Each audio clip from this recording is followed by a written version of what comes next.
ہمارے ایسے media personalities جو سٹارز ہیں، جو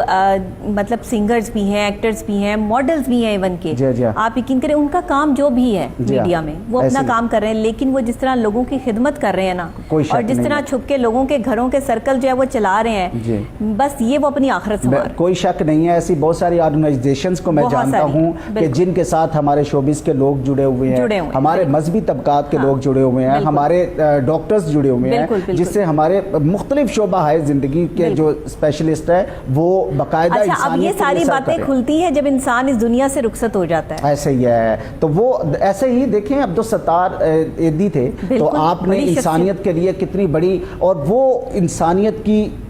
دراصل یا ایھا الناس والی جو میں نے بات کی وہ اس کے مصداق تھے کہ انہوں نے کوئی تمیز نہیں رکھی،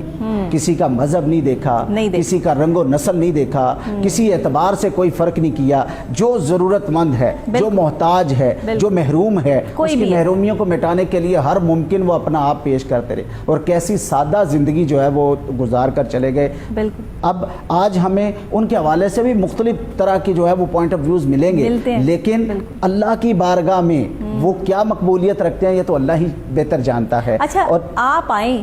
اور آپ آ کے اس دنیا سے چلے گئے،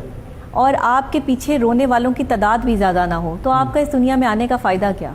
بات تو اس جنازے کی ہے، جانا تو سب نے اس دنیا سے، کہ جس کے پیچھے روتے تڑپتے لوگ بلکتے رہے اور یہ کہتے رہے کہ یہ وہ شخص ہے جو دنیا سے چلا گیا، ہمیں آج لگا ہے کہ ہمارا کوئی اپنا جو ہے وہ اس دنیا سے چلا گیا۔ یہ غیر لوگوں کے منہ سے اگر بات نکل رہی ہو تو یہ آپ کی آخرت سنوار دیتی ہے۔ یہ دراصل صدقہ جاریہ کی ایک صورت بھی ہے، اور اس کے حوالے سے ایک بات اور میں آپ کو گوش گزار کروں کہ یہ ایسے جو معاملات ہمارے سامنے آتے ہیں کسی کی ڈیتھ کے بعد، تو ان کی اولادوں کے لیے یہ ایک بھاری ذمہ داری عائد ہوتی ہے کہ وہ، چونکہ حضور کی حدیث مبارکہ کے اکارڈنگ یہ بات جو ہے وہ باور کروانا چاہتا ہوں کہ آپ نے فرمایا کہ آپ کے والدین میں سے جو صدقات کی صورت ہے نا، جو اسال کی صورت ہے بعد میں، یعنی فوت ہونے والے کو کوئی عمل پہنچ سکتا ہے، تو ان کی صورتوں میں سے ایک صورت یہ بھی ہے کہ آپ نے فرمایا کہ زندگی میں کسی کا ماں یا باپ کوئی ایسا عمل کرتے تھے جس سے انسانیت کو نفع ہو رہا تھا، جس سے لوگوں کی محرومیاں مٹ رہی تھی، کسی کی ہیلپ ہو رہی تھی، تو آپ کو بعد میں پتہ چلا